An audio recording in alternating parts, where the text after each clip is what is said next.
Dusty, what was your reaction when you got the phone call the Dodgers wanted to honor you this way? I don't know. I think Lon had called me first, and then Steve Brenner called me second.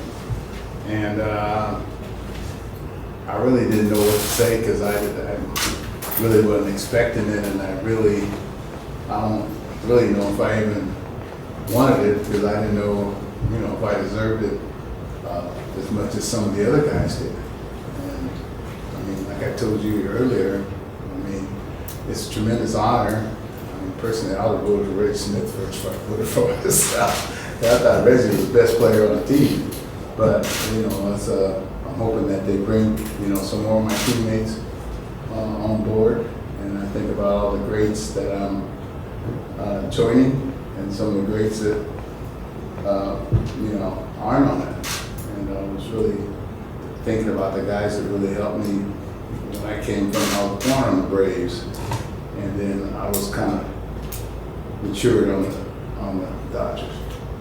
And but guys like Morgan Wells and Jim Gilliam and Roy Campanelli's coming in his wheelchair explaining things to us, and, Don Newcomb and Carl Erskine in spring training, Sandy Koufax, who I just saw, who I used to talk hitting with. Because I could talk hitting with him as well as I could talk hitting with Hank Aaron. And, he told me, he stimulated my brain. He would tell me hitting and pitching are mirror images of each other. And I was like, that's pretty heavy. And it took a little while to sink in. And so I asked him one day who was the toughest hitter for him to face. And he told me Hank Aaron, and I had asked Hank that question before, and he told me Sandy Koufax. And so, that's mutual respect. And, when I think about, Manny Mota and the instructors that we had here, Danny Ozark, Joey Mafitano, we had some outstanding instructors, which made it easier for us to win and us to play. So you start in '76, and then Reggie Smith is acquired from the Cardinals in the middle of the season. I wonder the effect that he had on you. You had mentioned as far as him being the great player on the team, but as far as having a teammate like Reggie Smith all those years, what did he mean to you? Well, he meant everything. I know I could go to Reggie, with anything. And, I trusted what he said, because Reggie is probably the most honest guy that I've been around. Plus, if we got a team fight, I could back up to his back, and then I knew I can cover all this, and I know Reggie can cover all that. And, I know Reggie had my back. But, when we got Reggie, I was scuffling because I hurt my knee. I was center fielder. Then they got Reggie, and then they got Mundy. And so I had never played left field with my wife. That was the only field left. And so I had played left field, I didn't play. And, that was hard for me, a hard adjustment. And then I got to thank Lasorda because Tommy told the world that I was his left fielder. And he said, no matter what you do, you're my left fielder. Well, that taught me how to instill confidence in some of my players, regardless of what the public thought or even sometimes the front office thought. If I believed in you, then I believed that it would reap the harvest. And then that next year, that year after Tommy believed in me, because I played, I had to play on one leg for about the whole time I was here. And but playing on one leg is something that Hank Aaron taught us how to play with pain. And not that I was a great player, I was a good player, but the great players, they know how to play in pain.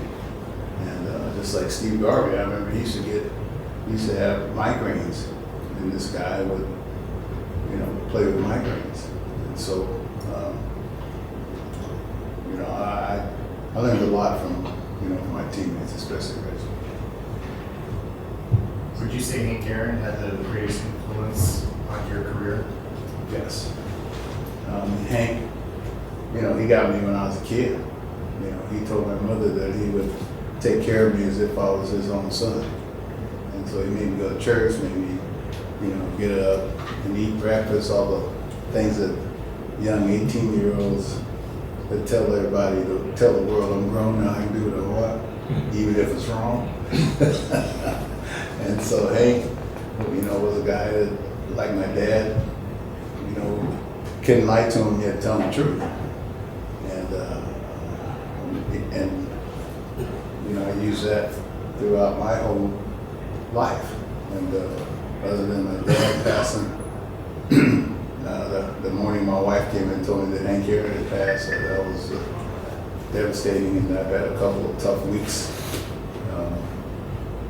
in the last month. Losing Willie Mays and then losing Orlando Cepeda, who was like my uncle with the Braves. And Hank was like my dad. And you can tell your dad most things, but you can tell your uncle everything. I mean, he may not like it, but he ain't gonna go tell my dad. And so, these guys are very important in my development and very important in my life. Dusty, you've been around a lot of teams. What makes this so special here at the Dodgers? Well, number one, nobody likes you. When you win a lot, nobody liked us. I didn't like the Yankees. I didn't like the Celtics, but I was trying to be just like them and win. And, that's what was bothering me with the Braves is that, I hated losing. And then I remember my daughter asked me one time, she goes, Dad, why must you win all the time? She might have been 6 or 7, 5 or 6. And I said, I don't know because I'm supposed to win. She goes, Dad, that's not an answer. You know how the kids do that. And she says, well, I said, I was beating her in like jacks and pick up tiddlywinks and pick up sticks and stuff like that. And I let her get close, but I would never let her win. So I said, they're not gonna let you win in life. So I'm not gonna let you win now. Now, if you beat me, you beat me. But I'm not gonna let you win. And I might have created a monster because now she's like, now she wants to win bad and everything, including a couple of sessions with me. Any days you wish you were still on the bench? Pardon? Any days you wish you were still on the bench? Yeah, sometimes. Not often, because I'm 75 years old. I didn't want to be on the bench at 70. That was my goal, not to be on the bench at 70. But I had 3 stints of 2 years at a time when I couldn't get a job, no job offer. So it was really, I ended at 74, and so with those 6 years that I lost, I was, equivalent to getting off at 70. Now, if I could come to the ballpark like 6:30 for a 7 o'clock game, and then leave 30 minutes after the game, I could do this for another 10 years. Did you see your ball play? Yeah, I saw. My wife says, she says, it looked like me. She said my cheeks are fatter now, but I was thinner in the face. And I didn't have my afro sticking out the front of my head. Because my daddy used to get on me all the time about the afro. You tell me I look like Bozo the Clown. I said, boy, cut the hair off your head. Look like Bozo the Clown. Anybody here old enough to remember Bozo the Clown? So his head was red.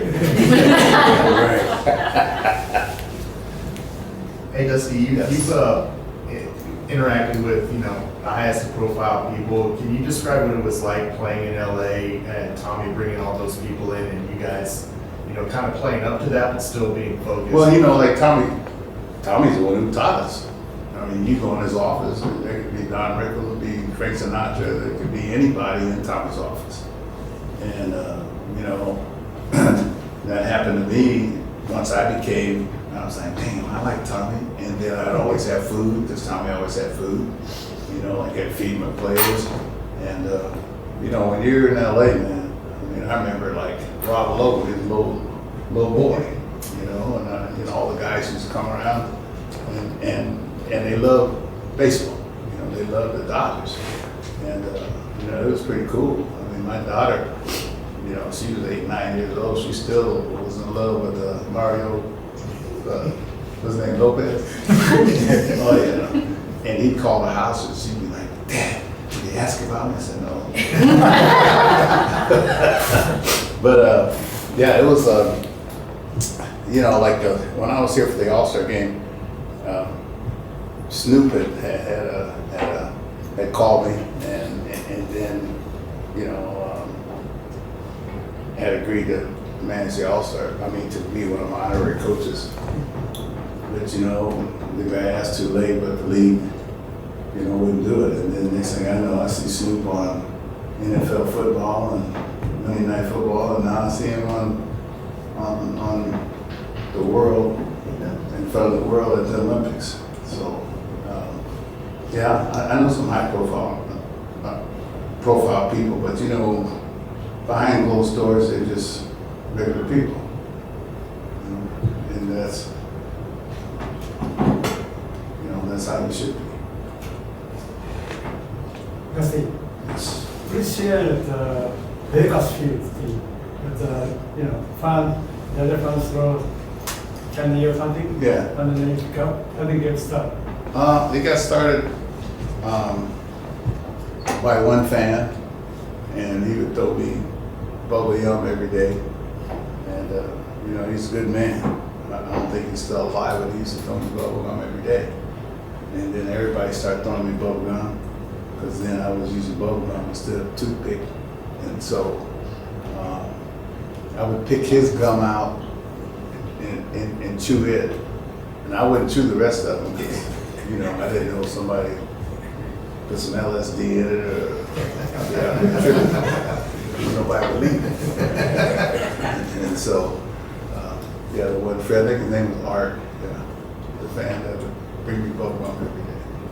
And then the little kids, you know, I chew theirs, and because I love, you know, I like kids. That's the final weekend of the 77 season. Yes. Everybody's looking forward to the playoffs, but that 30 home run club is still yet to be completed. What do you remember about that weekend going into the final 3 games with the Astros, with the other 3 guys having already reached that? Well, I think it was the final 4. I think we ended started on a Thursday. And Reggie Smith, he had his 30, Penguin had his 30, Garb had his 30, but Garb was going for 200 hits. And then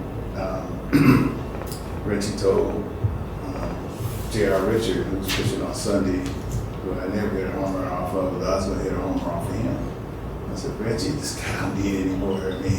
This guy would like strike me out 3 times and then come around and get me and we want to go to the club. And I said, get in. He said, hey man, the game's over. I said, for you, you've been one struck me out 3 times. It ain't over for me. I'm still pissed off. And so it happened. I think I hit a ball off the wall off of Joaquin in right center. I thought that was it. And I was tired. Garb was tired. And then next to the last at bat, there were some dudes gambling in the dugout that I was going to hit it or not hit it. And I could tell when I came in, I hit a line drive to left, and then I foul tip into the catcher's glove the second at bat. And the guys were like throwing the money in the front row. So then when I hit the homer, the other guys took all the money. And, you know, I used that in my managerial career where I would play guys up until, without overplaying them to the end of the game versus giving them days off. Because I was tired, but Garb and I were sharp going into the World Series, where Penguin and Reggie weren't as sharp, but they were sharp in the World Series. But Garb and I were sharp in the first series game, so you know, I try to call up on my past, you know, to use it in the present. Dusty, how are you enjoying your retirement? Oh yeah, I mean it's cool. I'm busy. I'm always busy, you know, and you know, I do a lot around the house. I live on 5 acres. There's always something to do, and I haven't fished as much as I wanted to. You know, I got a couple businesses, and managing my wine business that I was really trying to, ramp up. And I go see my son probably once a month. Go see him in Rochester, New York. I'm leaving next week to go to Montana and then spend 3 or 4 days there and then go see my son in Scranton and Lehigh Valley. And I must admit it's tougher watching him play than it was for me ever to manage or play. Now I know how my dad felt, when you're watching your kid play. All right.